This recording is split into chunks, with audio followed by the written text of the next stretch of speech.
शिव पुराण श्री रुद्र संहिता पंचम खंड 20वां अध्याय। शिव गणों का असुरों से युद्ध। व्यास जी बोले, हे सनत कुमार जी, असुरराज जलंधर के राहु नामक दूत का क्या हुआ?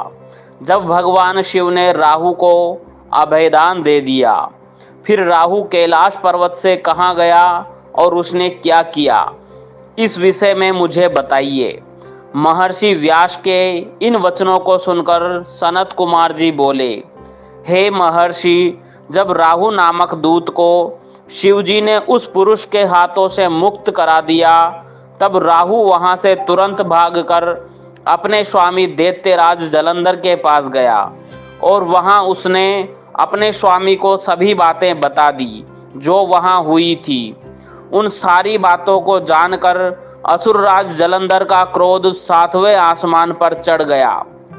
जलंधर ने अपने सेनापति और अन्य अधिकारियों को बुलाकर अपनी दैत्य सेना को युद्ध के लिए तैयार होने की आज्ञा प्रदान की। अपने स्वामी की आज्ञा पाकर कालनेमि, शुंभ, निशुंभ आदि महावीर पराक्रमी दैत्य युद्ध के लिए तैयारी करने लगे। जलंधर की विशाल चतुरंगिणी दैत्य सेना भगवान शिव से युद्ध करने के लिए निकल पड़ी। उस सेना के साथ ही दैत्य गुरु शुक्राचार्य और राहु भी थे।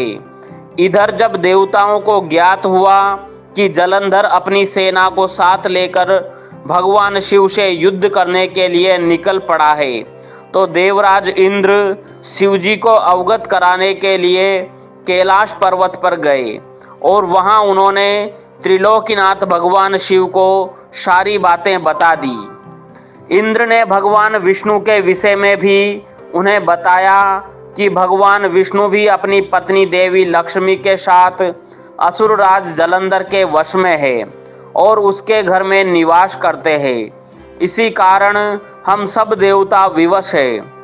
हमें न चाहते हुए भी जलंधर के अधीन होना पड़ा है। भगवान, आप भक्त वत्सल है, आप अपने भक्तों की रक्षा कर हमें जलंधर से मुक्ति दिलाएं, उसे मारकर हमारे प्राणों की रक्षा करें। सारी बातें ज्ञात हो जाने पर भगवान शिव ने सर्वप्रथम भगवान श्री हरि विष्णु का स्मरण किया। प्रभु के स्मरण करते ही विष्णु जी वहां तुरंत प्रकट हो गए। उन्हें देखकर शिव जी ने उनसे पूछा, हे विष्णु, तुम्हें मैंने दैत्येंद्र जलंधर का वध करने के लिए भेजा था, फिर तुमने उसका वध क्यों नहीं किया? आप उसके घर में क्यों नहीं निवास कर रहे हैं? अपने आराध्य भगवान शिव के ये वचन सुनकर भगवान श्री हरि विष्णु ने अपने दोनों हाथ जोड़ लिए और विनम्रता पूर्वक बोले, हे करुणा निधान भगवान शिव, मैं जानता हूँ कि आपने मुझे दैत्यराज जलंधर का संहार करने की आज्ञा दी थी, परंतु मैं उसे नहीं मार सका, इसलिए आपसे क्षमा याचना करता हूँ। मेरी गलती क्षमा करें। प्रभु, मैंने जलंधर का वध इसलिए नहीं किया क्योंकि जलंधर मेरी प्राण वल्लभा देवी लक्ष्मी का भ्राता है और उसमें आपका अंश भी विद्यमान है।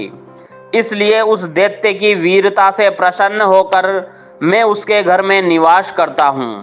भगवान विष्णु के वचनों को सुनकर त्रिलोकीनाथ भगवान शिव हंसने लगे। फिर बोले, देवताओं, तुम सभी सोच और चिंताओं को त्याग दो।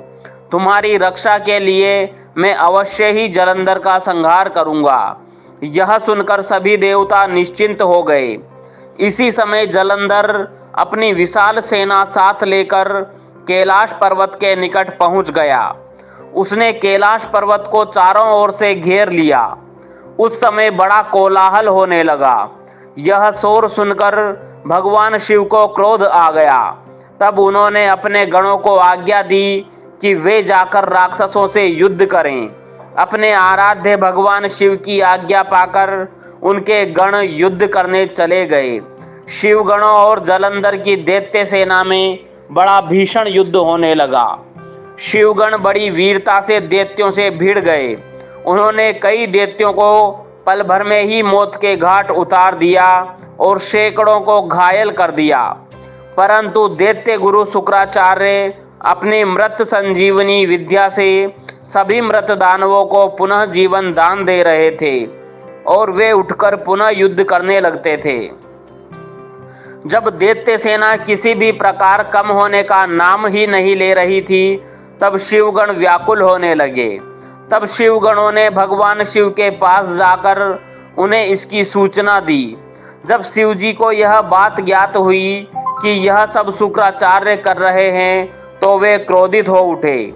उस समय भगवान शिव के मुख से एक भयंकर ज्वाला कृत्या के रूप में प्रकट हुई। उसका रूप अत्यंत रौद्र और भयानक था। वह वहां से सीधे युद्ध भूमि में गई और दैत्यों को पकड़ पकड़ कर खाने लगी। इसी प्रकार भ्रमण करते हुए कृत्या शुक्राचार्य के निकट पहुंची और उन्हें वहां से गायब कर दिया। जब अपने परम सहायक गुरु शुक्राचार्य उन्हें वहां न दिखाई दिए तथा हजारों वीर मारे गए या घायल हो गए, तब दैत्य सेना का मनोबल टूटने लगा। दैत्य सेना युद्ध भूमि छोड़कर भागने लगी। जलंधर के कालनेमी, शुंभ, निशुंभ आदि वीर दैत्य फिर भी पूरी ताकत से युद्ध करते रहे।